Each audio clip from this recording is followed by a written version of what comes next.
Bueno, qué duda cabe, que eso lo hemos dicho en muchos programas, Montse, que no somos un país de emprendedores. España no es un país de emprendedores. Entonces, tenemos mucha falta y muchos temas que aprender. De hecho, fijaros, porque esto lo vimos en la Cámara, fijaros de que cuando se hace un mentoraje a una startup o se hace una aceleración, el tema de gestión de empresas no está.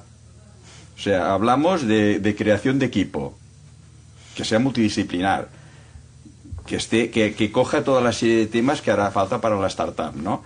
Hablamos de la propuesta de valor. Hablamos de cómo hacer un plan de negocio. ¿Y dónde está el tema de los trámites? Esto no existe. La burocracia uno muchas veces no la contempla y no sabe todo el tiempo que le tiene que dedicar. Y eso finalmente, y pasa mucho con los emprendedores, que dicen, lo puedo hacer por mi propia cuenta.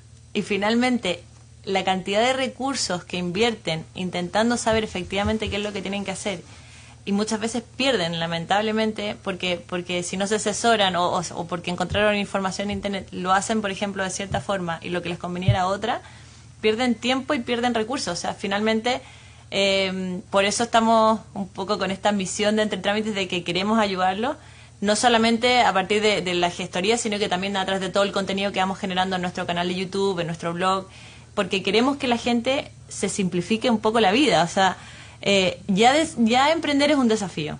Como tú mencionabas, hay que tener en cuenta muchas cosas. Pero efectivamente, el tema de la burocracia, saber en cuánto tiempo voy a tener mi empresa constituida, cuándo puedo comenzar a operar, de qué forma, cómo tengo que facturar mi servicio, cuánto tengo que pagar de IVA, y así un montón de cosas que uno las da un poco por hecho, y que el sueño de emprender es espectacular, pero al momento de enfrentar esto es un dolor de cabeza que no te deja dormir. Entonces, bueno, ahí es donde Entre Trámites queremos facilitar la vida a los emprendedores principalmente, independiente de dónde vengan, porque también vemos que hay muchos extranjeros que vienen a emprender aquí, y ahí es donde comienza nuestra parte, todo el trámite de extranjería. Los ayudamos con todos los papeles de extranjería y ya luego los ayudamos a establecer su negocio, facilitándole o agilizando todo el tema de la burocracia. Perfecto. Un metólogo para pensar en la burocracia es como una tasa. En España, 84 horas se está perdiendo cada año sobre la burocracia. Si pensamos, esto es como tú tienes un impuesto de 4%, 2 semanas de tu tiempo trabajando, 4 o 5%, solo por el tiempo que tú pierdes con tu papeleo. Y esto es tiempo que tú puedes invertir en tu propio negocio. Por ejemplo, nosotros, nuestro más básico plano es 32 euros más IVA por mes, ¿ok? Si tú piensas, si tú estás trabajando como un autónomo y tú trabajas 2 horas recibiendo 16 horas al mínimo por cliente, tú solo necesitas ahorrar 2 horas y tiene sentido a contratar nuestro servicio. Entonces, desde este punto, tiene mucho sentido a trasladarnos el papeleo y tú puedes vivir con tu vida. Pero la pregunta que tú me has preguntado y nosotros han preguntado inicial sobre los problemas de formación de emprendeduría, es un problema que yo he visto mucho. Es el problema que la educación de emprendeduría es insuficiente practical. La verdad, mucha gente... Tú solo entiendes cómo emprender cuando empiezas y tienes las dudas y los errores. Y esto es la diferencia que yo he visto particularmente en el continente contra Estados Unidos y Reino Unido. Yo estoy un mentor en Harvard Business School sobre un par de diferentes startups ahí. Yo estaba haciendo esto, un poco de ayuda como ellos comercializan en Europa, porque tenía experiencias empezando empresas en Reino Unido antes de mi MBA acá. Y una de las cosas que encontraba la diferencia cultural entre Reino Unido y Estados Unidos. Ahí la idea es, empieza la empresa, pruébalo, y encontramos las dudas cuando han empezado. Aquí tú vas a estudiar negocios para 3, 4, 5 años. Yo hice mi MBA y después yo he empezado 2 diferentes empresas. Esto es lo normal de mi país. Tú empiezas a trabajar y después tú hablas a aprender negocio. Y yo creo que esto es un error de formación un poco en el continente, que nosotros no realizamos la necesidad de esto parte práctico. Y cuando tú empiezas a realizar que necesitas utilizar otros servicios para ayudar tu negocio. Esto es como puedes crecer. Necesitas externalizar las cosas que te cuesta dolor o te dan dificultades, traducción literal, problema, Porque cuando tú externalizas esto, tú puedes enfocar en tu negocio, tu principio. Entonces no necesitamos aprender todos, pero necesitamos saber cuándo deberíamos dar esto a alguien otro. Y si alguien escuchando está pensando, ¿qué debo hacer para empezar a emprender? Yo digo, empezar con este límite de facturar un poco inicial, empezar antes de llegar a algo recurrente de 3.000 euros, empezar a probar qué tú estás pensando hacer. Mirar cómo funciona la venta, mirar qué tal tus gastos. Al fin del mes, mirar dónde estás. Antes de empezar a pensar demasiado en el planning y todo esto adelante, empieza a hacer la idea que tienes en un metólogo muy pequeñín. Y cuando tú has hecho esto, tú puedes empezar a mirar los dolores, los problemas, las dificultades y puedes pensar si esto puede estar un negocio real. Pero yo creo que algunas veces nosotros esperamos demasiado pensando antes de decir, mira, yo voy a hacer esto y después podríamos alcanzar las dificultades. Y esto es la diferencia cultural que yo he visto entre el continente en general contra Reino Unido y Estados Unidos en esto. Bueno, esto lo hemos comentado muchas veces aquí en el programa, que muchas veces se pasa estudiando una carrera 5, 6, 7 años y cuando terminas cualquier parecido a la realidad es mera coincidencia, porque sales a un mercado que no conoces, que todo es teórico, que no has practicado nada, que no tienes experiencia. Esto lo hemos hablado muchísimas veces aquí. No puedes estudiar negocio en algunas de las mejores universidades de Reino Unido o Estados Unidos. No existe hasta maestría.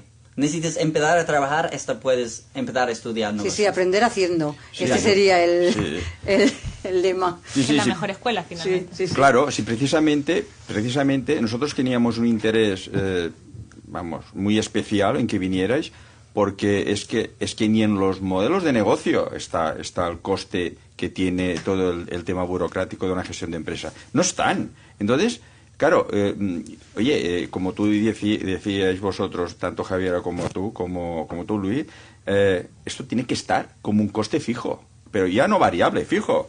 Yo no me puedo dedicar. Fijaros que, claro, aquí tenemos un concepto que es muy sublime, que decimos, tengo una idea que es, brillante, la idea brillante. Pues a mí nos vienen una serie de emprendedores a la cámara con ideas brillantísimas, ¿no?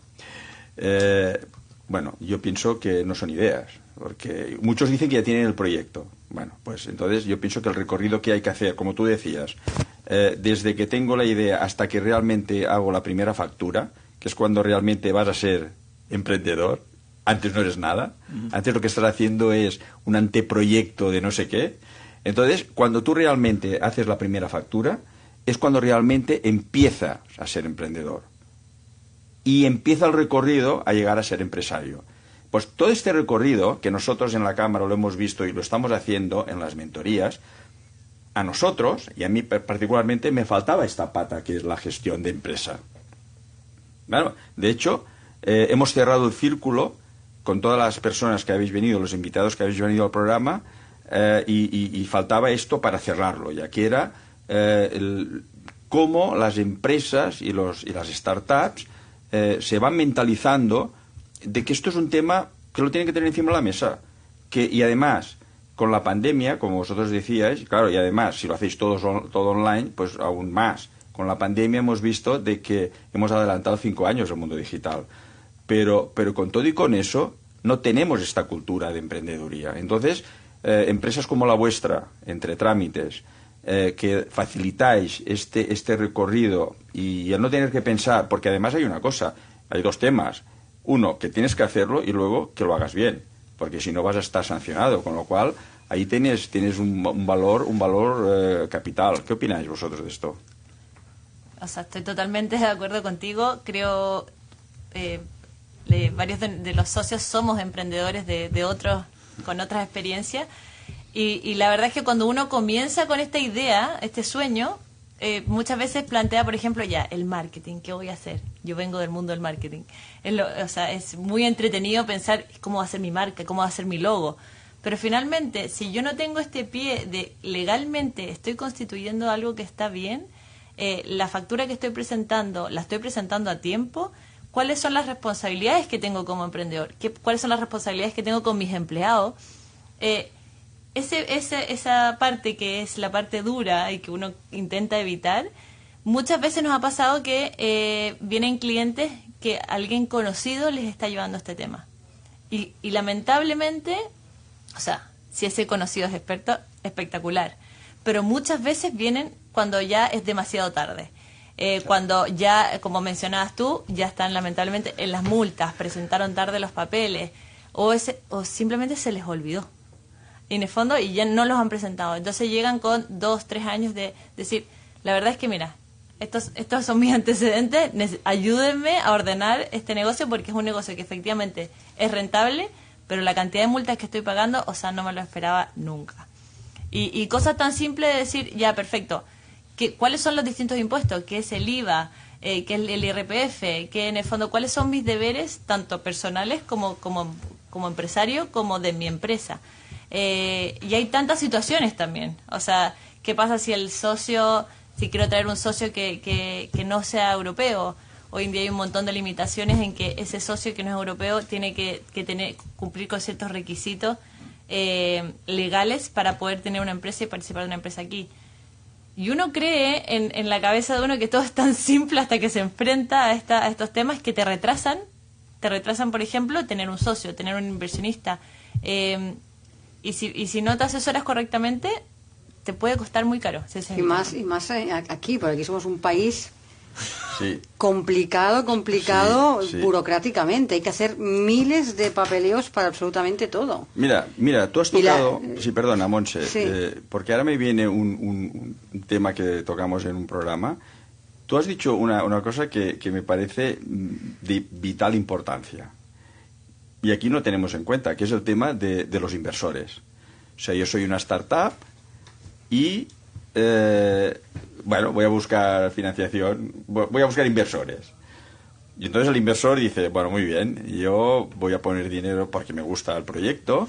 ¿Tú cuánto pones en tu proyecto? No, yo no pongo porque entonces el inversor dice, hombre, si tú no te crees el proyecto, evidentemente yo no voy a invertir. Pero es que además, la sensación que tenemos en este país, no sé si esto pasa en Europa, Luis, ya tú lo contarás ahora, es de que, claro, el inversor... Hombre, no nos va a pedir explicaciones si esto no funciona. Si cierro la startup, pues adiós, muy buenas. Entonces el inversor lo que quiere es sacar una rentabilidad de todo esto. Y sí que es verdad que después, al final, muchos inversores se convierten en socios de la propia empresa. Pero esto es otra historia ya. Entonces, ese también es un punto que lo queremos que nos lo aclaréis, Luis, tú mismo que llevas muchas batallas hechas. ¿Cómo funciona? ¿Cómo dirías a la gente, a las startups, que tengan en cuenta el tema de los inversores? Porque esto es un tema delicado, ¿eh? Sí, es una de estas preguntas. El primer problema que tú tienes con muchas startups es ellos piensan que su empresa tiene una valoración 5 o 10 veces más que esta. Una cosa que la gente olvida es que 80% fallan, más o menos. Depende del país, pero alrededor de esto tiene esta estadística. Y desde esto, muchos empresarios dicen, sí, yo tengo empresa y esto es mi plan fiscal, esto es que yo creo que yo voy a tener, entonces yo tengo una valoración de 5 millones de euros. Y digo, ok, mira, fantástico. Si tú llegas a esto, tú tienes una empresa de 5 millones de euros. Pero no estás ahí, estás aquí. Entonces, cuando necesitas hablar con inversores, y mi fondo era en fondos de inversión y todo esto, y estoy un día a la semana invirtiendo en startups por un grupo de inversores. Entonces estoy trabajando en fondos o tengo un poco de toque de esto. Pero lo más común error es que las fundadores piensan que su empresa está en el nivel 5, no el nivel 1. Y de esto paso ellos necesitan pensar, la verdad yo solo tengo 5% de probabilidad de llegar a este punto. Entonces el valor de mi empresa hoy en día no es 5 millones de euros, es 250.000. Entonces si alguien me ofrece más que 250.000, entonces si alguien me dan 50.000 a mi empresa para lanzar, yo voy a dar 20% de la empresa. Porque en este momento su empresa no tiene tanto valor. Y esto es un error que algunas startups, y lo error que ellos hacen es que los fundadores dicen, yo quiero una valoración de esto, y hace un push demasiado fuerte para no dar tantas acciones a la inversionista, que la inversionista dicen, chao, yo no voy. La otra cosa es algo muy práctico y un problema en España. Ahora, si tú quieres un inversor fuera, tú necesitas que esta persona tiene un número de identidad de extranjero. Y esto tarda entre un mes y un mes y medio. Entonces, por esta razón, tú tienes muchos startups de España que tienen un problema durísimo con agregar capital de fuera. Porque tú necesitas, por ejemplo, estaba hablando con un startup que estaba teniendo inversión de Arabia. Y desde Arabia tenía 6.000 euros invirtiendo de 10 diferentes personas de Saudi. Y ellos están pagando 1.000 euros por cada uno por el papeleo, no a nosotros, a otro, para hacer la preparación para tener un NIE por todos estos inversores. Entonces ellos están utilizando casi 20% de capital para trabajar con la burocracia de España, porque ellos no tenían esto preplanificado. Entonces, y además de esto, tiene problemas de acciones, opciones de acciones. Y el mundo de inversión y del startup y el parte interactuando con venture-capitalistas está bastante complejo, que esto es el momento que quieres tener a alguien a tu lado que tú puedes preguntar, mira, ¿qué hago en esta situación? ¿Cómo debo empezar? Y la verdad, esto es una ventaja que tenemos porque tenemos especialistas literalmente formados en ayudar a gente a cómo construyen su empresa para estar atractivo para inversores de fuera. ¿Cómo puedo tener mi startup preparado? Entonces, si alguien está escuchando ahora, esto es enviarnos un email, info@entretrámites, estamos ahí, .com, info@entretrámites.com. Si no pones el .com no vas a llegar a nadie. Pero nosotros estamos muy acostumbrados a trabajar con este tipo y ayudar con phantom shares, acciones de fantasma, porque aquí en España, como has dicho, es un país con multas y también es un país que tiene un poco de problemas de impuestos, que el nuevo ley de startups han mejorado un poco, pero aún tenemos cosas complejas que si tú caminas sin alguien te está ayudando al lado, tú vas a tener problemas. Para más información, no olvides consultar nuestra página web y redes sociales. Les dejo el link en la caja de descripción. Y si quieren estar actualizados sobre los trámites del día a día, no olviden suscribirse al canal.